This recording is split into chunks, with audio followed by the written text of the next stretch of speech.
سفر شہادت امام حسین مدینہ سے شہادت تک 8 ذوالحجہ کو مکہ معظمہ سے روانگی کے بعد امام حسین کا قافلہ عراق کی جانب گامزن رہا۔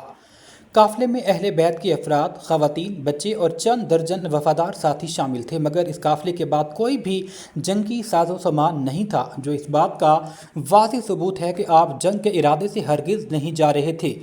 آپ کے ساتھ آپ کے ننھے بچے اور اہل خانہ کی موجودگی ہی اس بات کو ثابت کرنے کے لیے کافی تھی کہ آپ کا مقصد جنگ و جدل نہیں تھا۔ عراق جاتے ہوئے راستے میں مختلف قبائل اور علاقوں کے لوگ امام حسین سے ملاقات کرتے رہے، انہیں خیر خواہی کے مشورے دیتے رہے۔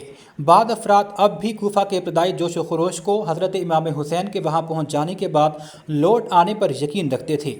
سفر کے دوران ایک مقام پر مشہور شاعر فرزدق سے ملاقات ہوئی۔ امام حسین نے ان سے اہل کوفہ کے حالات دریافت کیے۔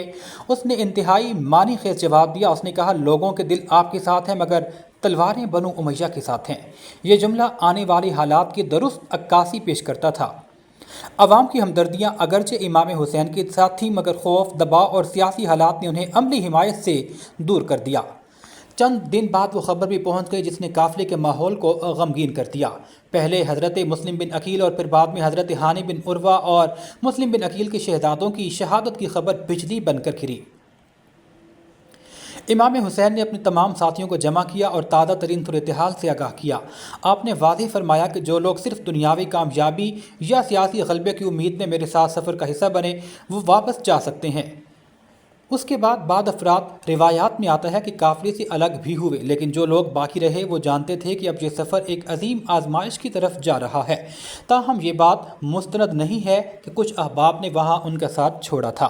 تاریخ کی زیادہ روایات میں یہی آتا ہے کہ وہ تمام افراد ان کے ساتھ ڈٹے رہے۔ سفر جاری رہا۔ ادھر کوفہ میں عبید اللہ بن زیاد مسلسل تیاریوں میں مصروف تھا۔ اس دوران ایک اہم واقعہ پیش آیا۔ حر بن یزید تقریباً 1000 سواروں کے ساتھ امام حسین کے راستے میں آ پہنچا۔ اس کی ذمہ داری تھی کہ امام حسین کو نہ تو کوفہ پہنچنے دیا جائے اور نہ ہی واپس مدینے جانے دیا جائے۔ شدید گرمی کا موسم تھا اور حر کے لشکر کو پانی کی شدید ضرورت تھی۔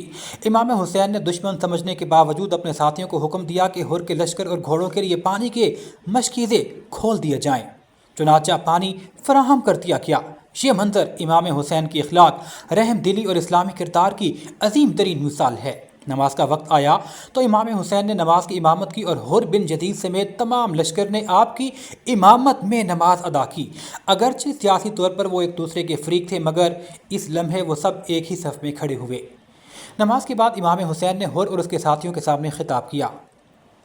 آپ نے اہل کوفہ کے خطوط اور دعوتوں کا ذکر کیا اور فرمایا کہ اگر اب اہل کوفہ اپنا فیصلہ بدل چکے تو آپ واپس جانے کے لیے تیار ہیں، مگر حر نے کہا کہ نہیں، اب میرے پاس صرف یہی حکم ہے کہ آپ کو ہر صورت گرفتار کر کے یزید کے دربار میں پیش کیا جائے۔ واپسی کا سفر بند ہو چکا۔ چنانچہ قافلہ ایک ایسی سمت میں چلنے لگا جہاں نہ تو کوفہ تھا نہ مدینہ۔ گویا حالات اب امام حسین کو ایک مخصوص مقام کی طرف لے جا رہے تھے، یعنی کہ مقتل گاہ کرب و بلا کی جانب۔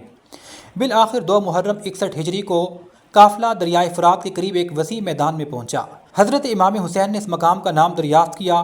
مختلف لوگوں نے مختلف نام بتائے، مگر ایک شخص نے بتایا کہ اس جگہ کو کرب و بلا کہتے ہیں۔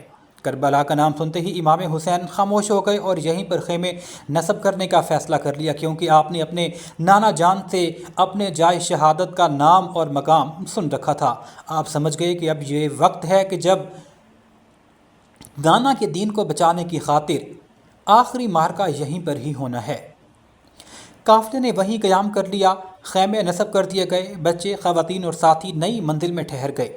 ادھر کوفہ سے مزید لشکر آنا شروع ہو گئے۔ عمر بن سعد کو فوج کا سپہ سالار مقرر کر دیا گیا اور میدان کربلا میں یزیدی افواج کی تعداد بتدریج بڑھتی چلی گئی، جبکہ دوسری جانب امام حسین کے ساتھ تاریخی روایات کے مطابق صرف 72 جانثار ساتھی موجود تھے، جن میں اکثریت بچے اور نوجوانوں کی تھی۔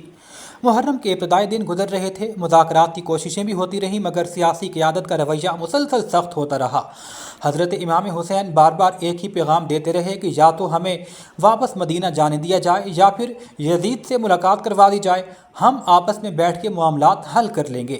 مگر عمر بن سعد نے کہا کہ اب نہ تو یزید سے ملاقات ہوگی نہ ہی واپس مدینے جانے دیا جائے گا، یا تو یزید کی بیعت کر لیں یا پھر لڑنے اور مرنے کے لیے تیار ہو جائیں۔ تو اس موقع پر حضرت امام حسین نے تاریخی جملہ ارشاد فرمایا کہ مجھ جیسا یزید جیسے کی کبھی بھی حمایت نہیں کر سکتا، اور اپنے نانا کے دین کو بچانے اور اسلام کی کشتی کو ہمیشہ رواں دواں رکھنے کے لیے اگر مجھے 1000 بار بھی شہید ہونا پڑا تو مجھے قبول ہے۔